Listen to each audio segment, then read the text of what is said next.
To those who don't know me, let me just introduce myself. Today, I am known as a person who left an executive job in HP in 1997 to move my family to Bukidnon na wala kaming kaibigan and kamag-anak, and to let my family live in a 20-foot container van. Yan ang una naming bahay. You know, when people hear about my story, sabi, ang tapang mo, no? And I would always tell them, hindi ako matapang. In fact, when I did that, I was very scared. But the reason why I left the corporate job was because in 2017, you know, I started to have this struggle with the Lord. I was nobody really in our church, but I struggled with the Lord because feeling ko pinapaalis niya ako sa trabaho ko. And the job was nice. I was assistant country manager for the company. And I struggled with God. So the other thing, the reason I struggled with Him, kasi the Asian economy collapsed in 1997. So I really was struggling the whole year until July of that year. In July of that year, I was jogging in our subdivision in United Parañaque 2, yung Walkman ko ho. Alam pa ba niyo kung ano yung Walkman? You know, many of you do not know kung anong Walkman, no? Pero yung Walkman ko started to turn off. I would run, and then it would turn off. So in my mind, sabi ko, maybe God will answer me now kung anong gusto niya paggawa sa akin. Maniwala man ho kayo o hindi, when I started to run, I heard a voice. The voice was very clear. It was at the back of my head. The voice said, leave. Pagtingin ko sa kalye, walang tao. So I ran to my wife, nagsumbong ako sa misis ko, sabi ko, nakarinig ako ng boses. Many of my friends said, ingat ka, kaya hindi mo alam kung saan galing yung boses na yon. Totoo naman. I was really nobody in our church. How can God talk to me? So what I did, I asked God for 3 miraculous things. And talagang they were so impossible to happen. When God answered that, I came to my wife and said, I need to resign. Because otherwise, gagawa ko ng kasalanan kay God.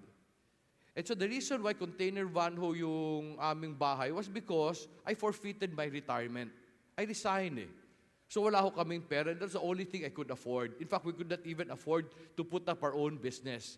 So what we did, we borrowed money from the family of my wife to start a farm in Bukidnon. Doon ho kami dinala ni God. And this was a picture of our farm. Sino na sa inyo nakapuntang Bukidnon? Anybody? Especially, I think, yung nakapunta sa Dihilaya, no? And most people, when they go to Bukidnon, sabihin, ang ganda ng Bukidnon. And I always tell people, kung ganyan ang itsura na maganda, then sabihin ko sa inyo, ang pangit ng Bukidnon. Kasi puro kugon yan. Kasi I realize kugon is a symbol of desolation. What does that mean? Kugon can only grow in acidically bad soil. Now, hindi mo pwedeng patayin ang kugon by burning it. If you burn it, babalik ulit yan. The only reason why green ang Pilipinas is kasi we're in the tropics. If we're in the Middle East, we'd be a desert. Okay?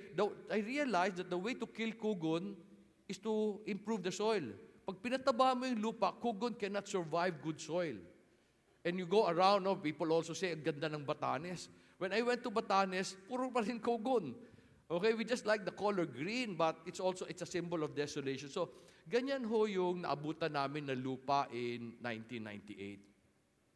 I converted the container van into a house. And when we started their operation, we started as hog grower for Monterrey, contract grower.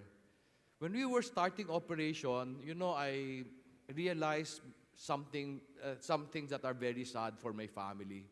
Sabi ko sa misis ko, do not worry. Kasi my wife came from a rich family. Sabi ko sa kanya, do not worry. In 5 years, I'll give you a better house. And then as we were operating the contract growing business, I realized I could not keep my promise. Kasi na-realize ko, if you go into franchising or contract growing, hindi ka magugutom. Hindi ka lang yayaman. Kasi yung portion ng profit na kukuha mo, ang liit-liit. So I started to feel depressed. And the other feeling ko noon, you know, every morning I'd wake up scared. I don't know kung naintindihan niyo yung pakiramdam na wala kang matakbuhan pag may problema ka. Ganon araw-araw ang naramdaman ko. And that's the reason why I started to read the Bible. You know, I did not read the Bible because I'd like to be a spiritual person. I read the Bible because I was depressed and I was desperate. And I was hoping that God could just comfort me every day. So since I'm not a church person, I'm not a seminarian, I would just read from Genesis to Revelation, until I discovered something interesting. I discovered that the most successful businessmen in history, when I say history, even compared today, the most successful businessmen in history were actually in the Old Testament. Like there was a man named Abraham. Dayo yan. And then the story goes na one day, nag-away sila ng pamangkin niya, naghati sila ng lupa. Yung pamangkin niya, kinuha yung magandang lupa, maraming tubig. Iniwan sa kanya, barren land. And yet, after many years, he became the richest person in that place. Sabi ko, wow, amazing. Sabi ko, dayo siya, baka magaya ko siya. And then there's a man named Joseph who started as a slave, became a prime minister by God's grace. He became prisoner. By God's grace, he became a prime minister. Joseph saved a nation from 7 years of famine. I don't think even Steve Jobs can do that. So these guys must be very good. So sabi ko sa sarili ko, maybe I should read now the Bible as a business book. I told myself, Dong, wala nang mawawala sa iyo kasi wala na lahat. Walang mawawala if you now read the Bible as a business book, which I did. And I decided to just try everything it says, to the point of resting my soil on the 7th year. I did that. I changed my farming and business approach from the corporate mindset now to the Bible, pero hoping I'd be an entrepreneur. And then, many miracles started to happen. I call them miracles, but they were just amazing things. In 2002 to 2010, we became the biggest lettuce supplier of McDonald's in the country. Yung lettuce nyo during the time was coming from Bukidnon, from our farm. You know, because they feel that our quality was better than Benguet. In 2010, that stopped because Benguet improved. Pero why would they buy from a small farm in Bukidnon? And so many other things happened. And one of the miracles that happened was after 4 years, God gave us this house. So we moved from a container van to a much better house in 4 years. I should have been giving my wife a better house last year kasi sabi ko, maybe in 20 years. But God changed that plan. And the same thing happened in our farm. You know, sabi ko sa inyo, this is the picture of our farm when we started. Today, this is the picture of our farm. We have actually reforested it. Okay? Inside the farm, we still grow hogs from Monterey. I now have a big high-value crops operation. I grow lettuce, beets, kale, and many of these high-value crops. I have goats, sheep, and also I've been building my forest. Ang uniqueness ho namin, hindi kami umutang or hindi kami nakautang. Hindi kasi ayaw kong umutang because only of circumstances. One, wala akong pag-collateral. So nobody will lend me. Second, wala ho akong kaibigan and kamag-anak sa Mindanao. So walang mag-guarantee. However, the third most important reason why hindi ako nakautang, kasi ho, matigas ulo ng misis ko. You see, I came from the corporate world, so naniniwala ako, lagyan mo ng pera ang isang negosyo, bibili siya ng paglaki. My wife came from a very conservative family, and her mother taught her not to borrow money. So we would fight every day kasi gusto ko siya bigyan ng mas magandang buhay. Ang feeling ko, ayaw niya ako bigyan ng chance gawin yan. Siya naman, ayaw niya umutang kasi natatakot siya, dayo lang kami. So we would fight often, and then one day, sabi ko sa kanya, para matapos yung problema dyan, sabi ko sa kanya, pag hindi ka nag-submit sa akin, ako ang magsasubmit sa'yo. O, di ba, di natapos yung problema namin. Di ba, I look at the husbands here, and di ba, ganun din kayo, submissive din kayo sa wife ninyo. Di ba? But anyway, actually, I'm just joking, but my wife is a nice lady. She's actually very submissive. The reason why I did not borrow money was because I wanted to respect her. I did not want to stress her more. However, something happened because I did not have the opportunity to get more money. You know, I became very creative. If in the future, if we get a chance to go to our farm, wala kayo makikitang tractor. Wala kayo makikitang greenhouse. We're a very ordinary farm. And yet today, I believe we're one of the biggest lettuce farm in the country. We also have, we're one of the biggest goat and sheep farm in Mindanao. Okay? And all of this happened because my wife did not allow me to borrow money. Then discover ko, ang Pilipino creative.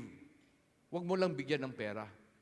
Bakit? Ang Pilipino, pag binigyan mo ng pera, nagiging waldas. So let me ask you, nung wala kayong pera, namatay ba kayo? Hindi, di ba? Nung nagkaroon kayo ng pera, especially ng commission, ano nangyari sa inyo? Di ba, lalo kayo nahirapan, di ba? So ang Pilipino nasisira pag maraming pera. But anyway, tawa kayo, no? Because you can relate, di ba? Okay, anyway, ang hope ko, ang goal ko, matapos this year, marami kayo parating pera, okay? But anyway, as things progress, we opened a foundation called Similya sa Kinabuhi. Many people would come to listen to our story and learn from our system. And the same thing would happen into their businesses. So these friends encouraged me, sabi niya, Dong, as we were blessed by your story and by your life, you should put your story in a book form. And I listened to them. In 2014, I published this book entitled Breaking Through.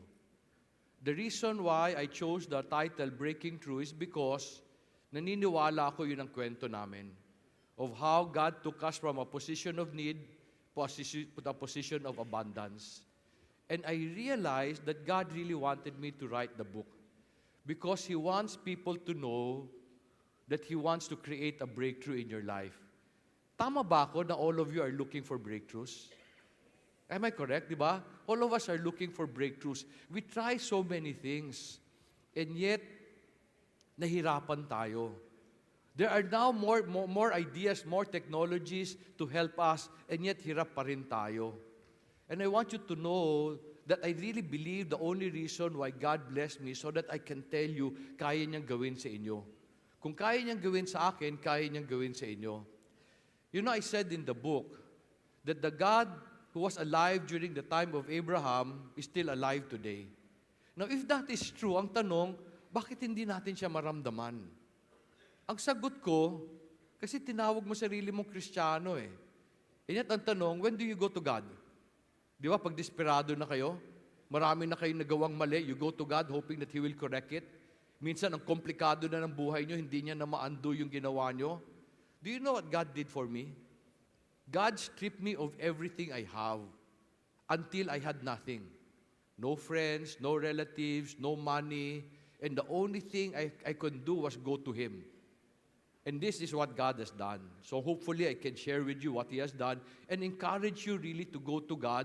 No, I'm not asking you to be religious.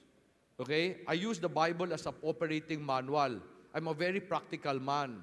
So gusto ko lang to show you that there's a better way of doing business, and it is by considering the ways of the Lord.